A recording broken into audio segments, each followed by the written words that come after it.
Hello and welcome back to the channel. Today you're joining me in the sunny conditions of Hopton Woods. Let's get riding.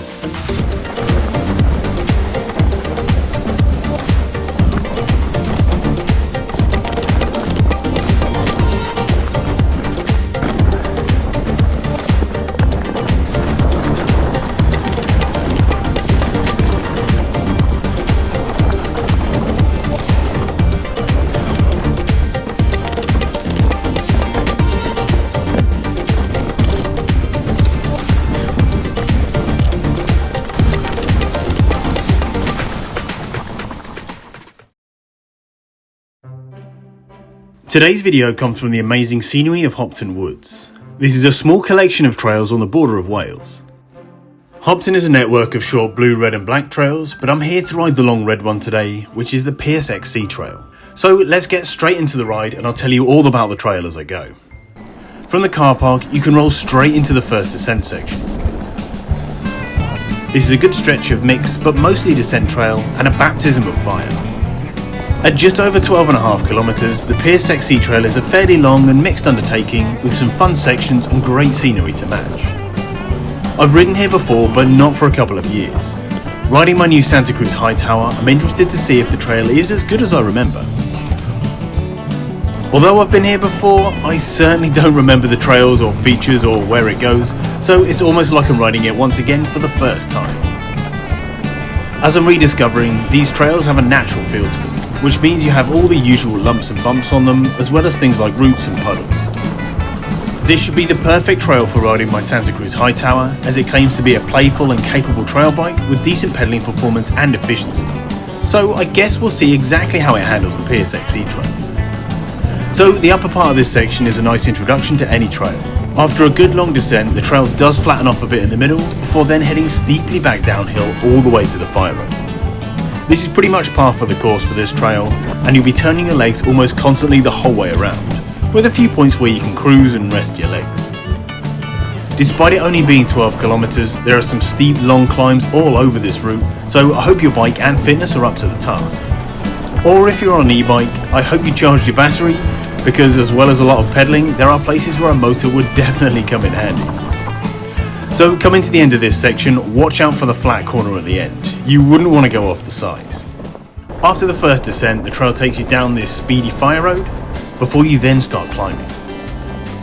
Once you turn off the fire road, the trail starts to weave its way through the forest. These next few sections are a mix between steady climbing and short descents. Whoa. Steep climb. This is all good for a warm-up, and the riding's pretty varied and interesting.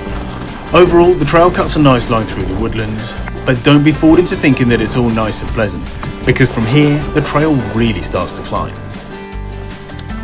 This single track climb is not only long, but it has some steep sections, so it definitely provides a challenge. These lower sections are a bit flatter, but things do ramp up the higher up the hill you get. As you travel through the woods, you do get the occasional short section where you can get up a bit of speed, and these trick you into thinking that you're about to descend, but they never last long, and then you're just back to some more climbing. This long climb will definitely be popular with e-bikers, but for us mere mortals on our regular bikes, this is a real leg burner. When you're plodding up along a steep climb, it can be difficult to appreciate how awesome your surroundings are. If you're not solely focused on the trail, there are some good views to be had along the way. With the sun out and the long trail ahead of me, so far, I'm enjoying this ride. So last time we came here, we explored some of the downhill sections and rode this very same red trail. Last time I remember thinking just how deserted it is here, and today it's just the same. So as you can see, it's rush hour here at Hopton Woods. In the car park, it's the most cars I've ever seen here. There were 6 cars, including mine. Yes, 6. So yeah, gridlocked here today at Hopton Woods. This is sarcasm for anyone who maybe didn't pick up on that. But it got me wondering why no one comes here. And towards the end of the video, I'll speculate a little. But right now, after a very long climb, I'd finally made it to the top of the hill. And I can certainly feel my legs. But reaching the top is a really good thing because it means there's a juicy descent section coming next. Oh, here we go. So I vaguely remember this section from before. You sort of leave the greenery of the woods and head out onto the sort of barren plateau of the feld section. From what I remember, lots of different routes, lots of different line choices. Easy to go wrong and take the wrong line, which I'm bound to do at some point, but at least you're starting to head downhill, which is good. So let's give it a try. This happens to be the longest and best descent of the PSXC trail. This is open plain is home to some quite rowdy sections of trail. It has plenty of sketchy turns, multiple line choices, routes and stump jumps. It has a generous helping of speed, and hopefully it's easy to see why this is the best descent. It continues down for quite a way through the forest and is actually a pretty decent length. However, it did throw up some unusual challenges a bit lower down. This upper part isn't too bad, with a few turns and an overall bumpy feel. It's a great piece of natural feeling trail. It's when it gets fully in between the felled trees that the trail takes it up a notch. It's in this section where the trail earns its red grading. Some of the route sections are actually pretty technical and quite sizable. Nothing that will bother a skilled rider with a decent amount of speed. I can only imagine what this section used to be like when it was full of trees. Dodging the branches and tree trunks would have added an extra element of fun to what is already a good bit of riding. Heading away from the open plain towards the woods, I hadn't anticipated just how dark it was going to be in there.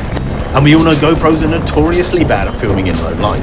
Oh, it's dark in here. I can't see a thing. I can barely see where the trail goes. Yep, I'm not kidding. You can clearly see the trail on camera, but to me this was pitch black. I was really impressed at how well I navigated the darkness, so the GoPro 13 is actually filming really well in the low light, and you can genuinely see more on screen than I could when I rode it. I had to use the thin patches of light shining through the trees to help me navigate. It felt like I was pinging all over the track with no idea what I was riding in. This is sketchy. It's a miracle that I made it out of this section in one piece. There you go, a bit of light. Coming into a bit of a clearing, you're met with this open rooty expanse with multiple line options. With a bit of foresight, I should have kept to a high line to the right, but let's face it, this isn't going to be the cleanest run down here that has ever been attempted. I still made it through happily though, and I've still got a smile on my face.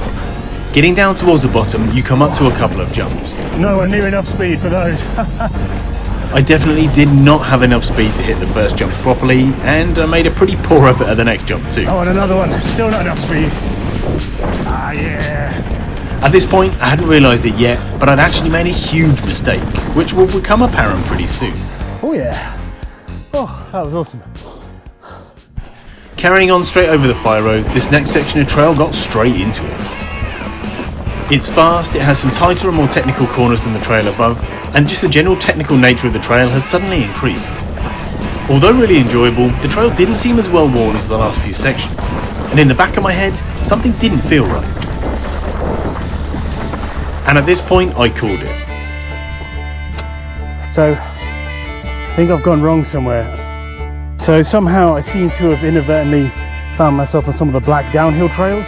All of a sudden there were just big lips and massive gaps and things, which don't seem like a red trail. I mean, absolutely fine, this trail so far was awesome, but I sort of want to ride the red loop. I must have gone a bit wrong somewhere or missed a sign or something, but I've got to find my way back up to the red. So back up the trail I went. Oh, push-ups, man, not good. So this is the end of the trail that I sort of just did.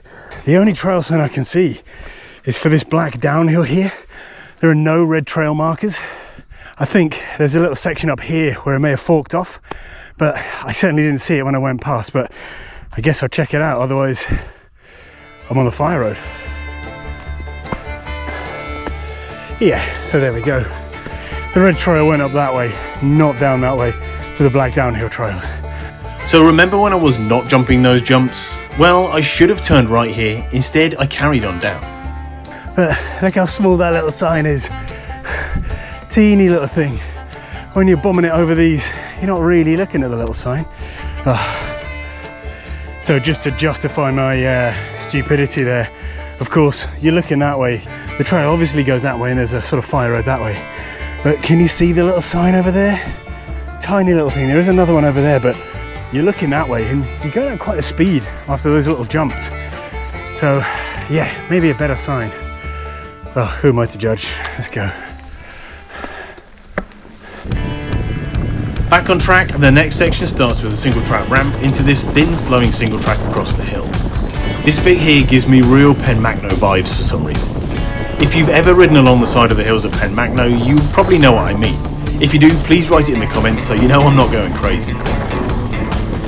The trail flows pretty nicely, but it is slightly rutty in sections. So once you've ridden along Mini Pen Macno, you head into the woods once more. This section feels like a bit of a nature tour. The environment was very scenic and the trail undulates along the side of the valley. And of course, the views to your left are pretty good too. But after this, you have another long climb up ahead of you. It's not as steep as some of the others, but it does go on for a while. And while I was pedaling, I did some thinking. So who is this trail for?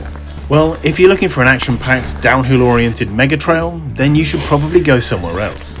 This trail does have some undulations and one or two downhill sections, but this is primarily flat or uphill pedally XC. Last time I came here, we added the downhill sections into our ride, which makes it a lot more fun, but they're not easy to get to if you don't know where you're going. You would definitely need an e-bike if you wanted to ride multiple laps of them, because the ride up from the bottom is an effort. So this trail is a good morning out if the weather's good and you're looking for a fitness ride. Being honest, I expected to see the trail packed with e-bikes, because they make the flatter, more boring parts a bit more fun. But even on an e-bike, the majority of modern riders want bang for their buck in terms of pedaling to descending, which I don't think this particular trail has. With the other trail centres and bike parks making upgrades and improvements to match the mountain biking as it evolves, perhaps trails like here, Thetford Forest and Sherwood Pines that maybe haven't adapted as quickly feel a bit lacklustre in places. But it's important to remember that not every trail is trying to be like the Forest of Dean or Bike Park Wales. Some trails, like this one, are perfect for a quiet and enjoyable fitness ride in an amazing woodland. And if that's your goal, this place is perfect. So perhaps my riding has changed to be more gravity focused since I last came, and perhaps adding in a downhill run or two would spice up the ride a little bit. But hey, I'm not judging the trails as such, just informing you guys of what to expect when you come here, and potentially offer a reason why the car park has been empty whenever I visited, despite it being a lovely sunny day. So with my ramblings aside, I dropped into the final section that leads back down to the car park. This one is a natural flowing line. Like the previous trails, it wiggles and winds its way around the forests, making the most of the terrain. This being a natural trail, you don't get large berms or crafted jumps, which means you actually have to ride the trail rather than being just a passenger on it. You're constantly making micro adjustments to your line choice, moderating your speed and looking ahead at the trail. These are all great skills to help you improve your riding. This is a brilliant section to end the trail. It just winds and flows its way through the forest like a river. Nothing on here is designed to be too technical or catch you out, just nice flowy riding. This trail is perfect for anyone on a trail bike or hardtail, but because of the pedalling, enduro bikes and downhill rigs are more likely better sticking on the black roads. The PSXC is designed for a couple of hours of chilled riding, or for you fitness fanatics to get your pedal training in before that big event. Either way, there's plenty of room for enjoyment. And with that, I make the last roll onto the fire road right next to the car park. A nice end to a great day. I would love to hear your thoughts on trails like this and whether they appeal to you, so leave your opinions down in the comments. But for now, thanks for watching, remember to subscribe, and I'll see you in the next one.